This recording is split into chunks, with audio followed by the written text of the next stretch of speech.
আমার বন্ধুরা, তোমরা সবাই নিশ্চয়ই ভালো আছো। তোমাদের বৈষয়ী আজকে তোমাদের কাছে একটা জরুরি বিষয় নিয়ে কথা বলবে। সেই জরুরি বিষয়টা কি না, গত 5th জুন আর 7th জুন আমরা পালন করেছি ওয়ার্ল্ড এনভায়রনমেন্ট ডে আর ওয়ার্ল্ড কেয়ারিং ডে। তো এই ওয়ার্ল্ড শব্দটা দুটোর সঙ্গেই আছে। তাহলে কাকে আমরা কেয়ার করব, কাকে আমরা ভালো রাখবো? না, আমাদের বিশ্বকে। আমাদের বিশ্ব আমাদের পৃথিবী। তো এই পৃথিবী কিভাবে তৈরি হয়েছে? না, আমাদের হাতের মধ্যে যেমন 5টা আঙুল আছে, সেরকম 5টা উপাদান বা উপকরণ নিয়ে পৃথিবী তৈরি হয়েছে। তারা কি কি? ক্ষিতি, অপ, তেজ, মরুৎ আর বোম। একটু সহজ করে বলি। ক্ষিতি হচ্ছে মাটি বা পৃথিবী, অপ হচ্ছে জল, তেজ হচ্ছে আলো বা সূর্য, আর মরুৎ হচ্ছে হাওয়া বা বাতাস, আর বোম হচ্ছে মহাকাশ বা মহাশূন্য। তাহলে এই 5জন যদি ভালো থাকে, তাহলে পৃথিবী মাও ভালো থাকবে। কিন্তু আমরা কি দেখছি? যে এরা কেউ ভালো নেই। পৃথিবীর মাটিকে কে আঁকড়ে ধরে থাকে? সে হচ্ছে গাছ, গাছের শিকড়। আমরা নির্বিচারে গাছ কেটে ফেলছি, তার ফলে কি হচ্ছে? ভূমিক্ষয় হচ্ছে, পাহাড়ের গায়ে থেকে সমস্ত ধস নামছে, নদীর গর্ভে সব চলে যাচ্ছে। আর আমরা এমন এমন জিনিস ব্যবহার করছি যেগুলো মাটির সাথে মিশে যাচ্ছে না পচে গিয়ে, সেটা হচ্ছে প্লাস্টিক। তার ফলে বৃষ্টির জল মাটির নিচে যেতে পারছে না, জলস্তর কমে যাচ্ছে, আর্সেনিক দূষণ হচ্ছে। এমনিতেও আমরা নদীতে নোংরা ফেলছি, কলকারখানার আবর্জনা ফেলছি, তারপরে আমাদের শহরের আশেপাশে যেসব পুকুরগুলো আছে সেখানে ময়লা ফেলে ফেলে ভরাট করে সেখানে বাড়ি হয়ে যাচ্ছে। তাহলে আমাদের দেখো, মাটিও ভালো নেই, জলও ভালো নেই। হাওয়াতে তো এই যে বিভিন্ন ধরনের গাড়ি চলে, তার থেকে ধোঁয়া বেরোয়, হ্যাঁ, তারপরে বিভিন্ন গ্যাস, এই যে আমরা এয়ার কন্ডিশন চালাই, তো তার ফলে কি হচ্ছে না, আমাদের শ্বাসকষ্ট বাড়ছে। পৃথিবীতে অনেক বিষাক্ত গ্যাসে ভরে গেছে। আমাদের আকাশ যে আবরণে ঢাকা থাকে, ওজোন স্তর, সেটা ফুটো হয়ে গেছে। সেখান দিয়ে সূর্যের অতিবেগুনি রশ্মি আমাদের গায়ে এসে আমাদের শরীরের নানা ক্ষতি করছে। তাহলে এদেরকে আমাদেরকে ভালো রাখতে হবে। আর সেই ভালো রাখার জন্য সবচেয়ে আগে যেটা করতে হবে সেটা হচ্ছে গাছের যত্ন নিতে হবে, গাছের পরিচর্যা করতে হবে। অনেক কাল আগে, মানে সেই প্রাচীন যুগে, বৈদিক যুগে মানুষেরা কিন্তু এরকম দেবদেবীর পুজো করতো না। তারা এই বিভিন্ন শক্তিকেই পুজো করত। যেমন সূর্যকে পুজো করা হয় ছট পুজোর মাধ্যমে, ইতু পুজোর মাধ্যমে। জলকে পুজো করা হয় গঙ্গা পুজোতে। মকর সংক্রান্তিতে গঙ্গা স্নান হচ্ছে পুণ্য লাভের জন্য, কুম্ভ মেলা হচ্ছে। তারপরে কি হচ্ছে তোমার, আমরা গাছকে পুজো করছি। এই যে দুর্গা পুজোর সময় নবপত্রিকা বা কলা বউ স্নান করা হয়, সেখানে 9টি গাছ থাকে যাদেরকে দেবী রূপে কল্পনা করে পুজো করা হয়। তাহলে এই যে সমস্ত জিনিসগুলো, তাহলে আমরা এদেরকে শক্তি হিসেবে পুজো করছি। কিন্তু এই মানুষেরাই কি করেছে?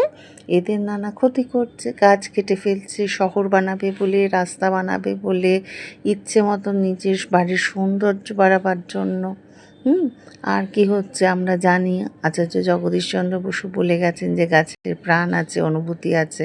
তবু আমরা কি করছি? গাছের গায়ে পেরেক দিয়ে বিজ্ঞাপন লাগিয়ে দিচ্ছি, গাছের ডালটাকে মরাত করে ভেঙে দিচ্ছি, গাছের পাতাটাকে ধরে টেনে ছিঁড়ে ফেলছি। তাহলে যে গাছের ব্যথা লাগছে, ও যে বলছে, সেটা কি আমরা শুনতে পাচ্ছি না, বুঝতে পারছি না? কিন্তু তবুও আমরা সেই একই কাজ করছি। তো এই গাছের সাথে যাতে আমাদের খুব ভালো সম্পর্ক তৈরি হয়, প্রকৃতির সাথে যাতে সম্পর্ক তৈরি হয়, সেই জন্য রবীন্দ্রনাথ ঠাকুর আমাদের, যখন তিনি শান্তিনিকেতনে স্কুল করলেন, তখন সেখানে ঋতুকেন্দ্রিক নানা উৎসব তিনি শুরু করলেন। 1332 বঙ্গাব্দের 25শে বৈশাখ তিনি সেখানে নিজের জন্মদিন উপলক্ষে বৃক্ষরোপণ উৎসব শুরু করলেন। তিনি প্রথমবার 5টি গাছ, পঞ্চবটী আমরা যাকে বলি, বট, অশ্বত্থ, বেল, আমলকি আর অশোক, 5টি গাছ রোপণ করেছিলেন। পরবর্তীকালে তার মৃত্যুর পরে প্রতিটি 22শে শ্রাবণ আজও কি করা হয়, তার স্মরণে, সেই দিনটির স্মরণে বৃক্ষরোপণ করা হয়ে থাকে। এই বৃক্ষরোপণটাও কিন্তু তিনি খুব সুন্দর করে করার একটা পদ্ধতি আমাদের দেখিয়ে গেছেন। কী হয়, প্রথমে একটা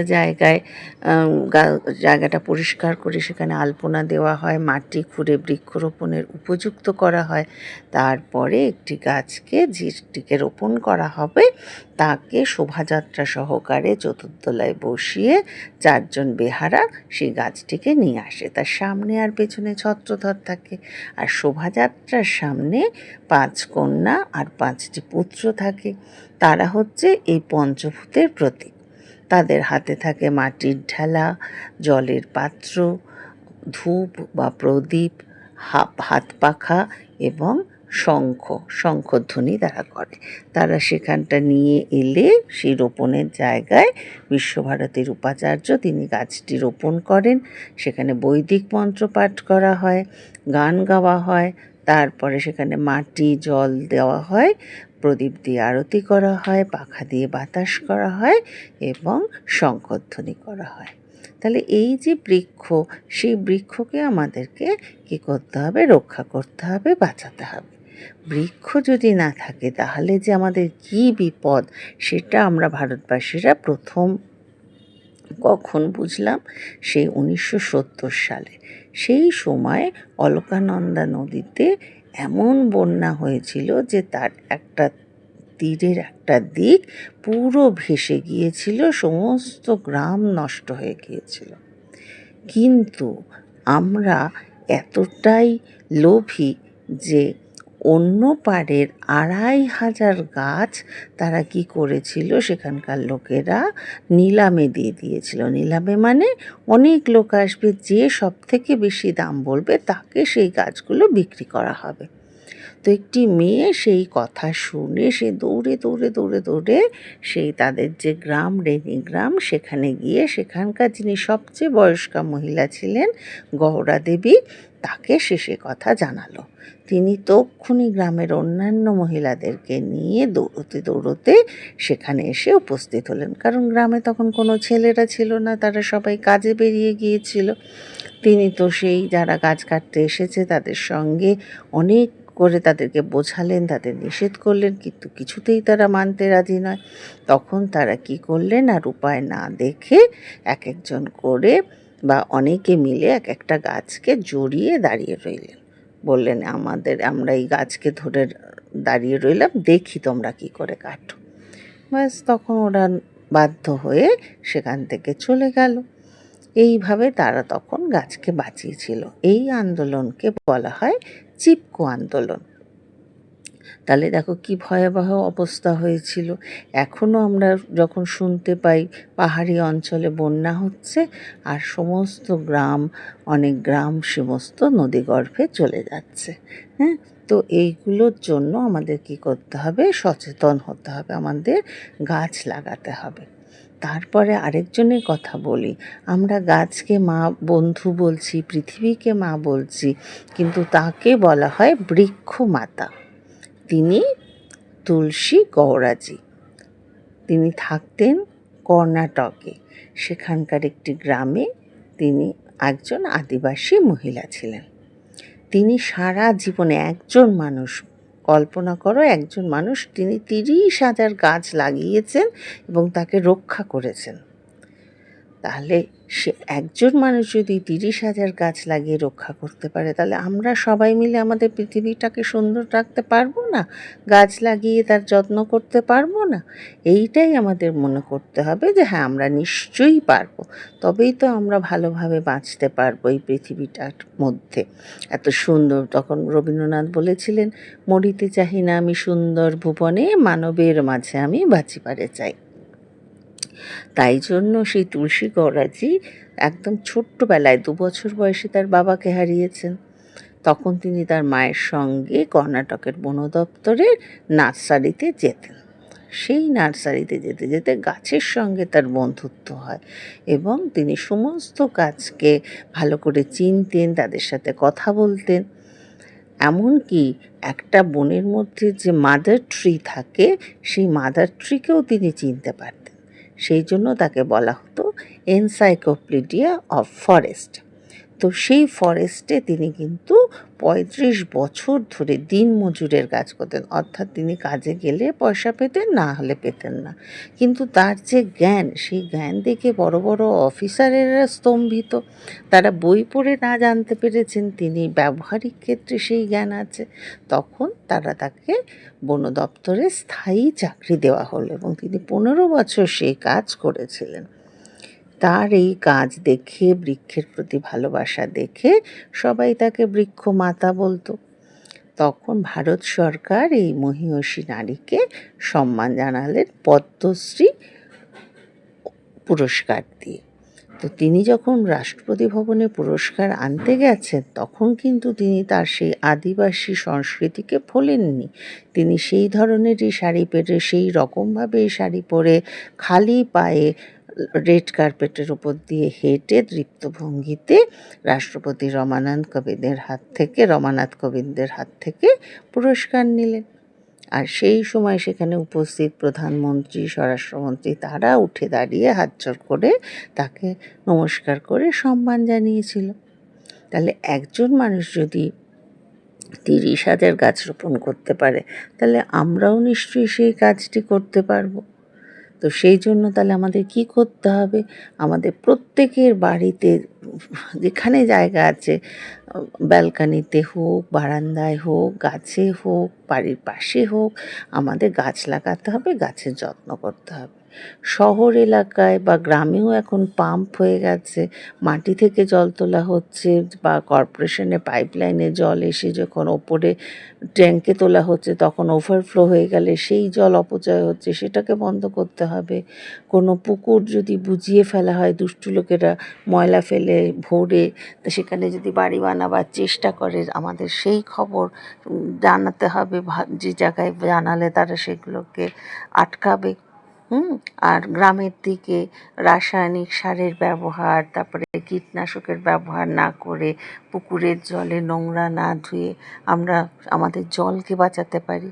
তারপরে বিভিন্ন এই যে গাড়ির ধোঁয়া, পলিউশন বাঁচাবার জন্য আমরা কি করব? বড়দের বলবো যে বেশি তেল চালিত, পেট্রোল বা ডিজেল চালিত গাড়ি যেন আমরা ব্যবহার না করি। আমরা যেখানে হেঁটে যেতে পারি, রিক্সা করে যেতে পারি, সেখানে আমরা বাইক চালাবো না, গাড়ি চালাবো না। তাহলে আমাদের পৃথিবী অনেক ভালো থাকবে। আমরা এয়ার কন্ডিশন বেশি চালাবো না। হ্যাঁ, তো এইভাবে আমরা কিন্তু আমাদের পৃথিবী মাকে ভালো রাখতে পারি। আর যদি গাছ থাকে তাহলে আর এত গরম হবে না, বৃষ্টিও সময় মতন হবে, হাওয়াও ভালো থাকবে। আর হাওয়া ভালো থাকলে আমাদের এত শ্বাসকষ্ট হবে না, আমাদের পাফ নিতে হবে না, নেবুলাইজার নিতে হবে না। তো সেই জন্য এই সমস্ত কিছু কাজ কিন্তু আমাদেরই করতে হবে। সেই জন্য আমাদের কবি সুকান্ত ভট্টাচার্য তিনি কি বলে গেছিলেন জানেন?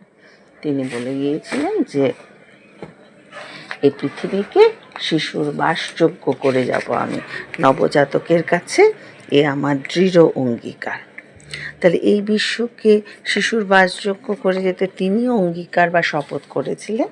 আর আমরা আমাদের কাছে শপথ করব যে আমরা আমাদের পৃথিবী মাকে ভালোবাসবো, আমাদের গাছকে বাঁচাবো, আমরা ভালো থাকবো।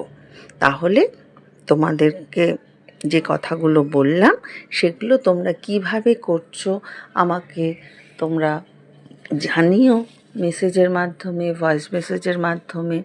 আর অবশ্যই লাইক আর শেয়ার করে দিও, তাহলে অন্য বন্ধুরাও জানতে পারবে। যত বেশি মানুষ যত্ন নেবে, তত তাড়াতাড়ি আমাদের পৃথিবী মা সুস্থ হয়ে উঠবে।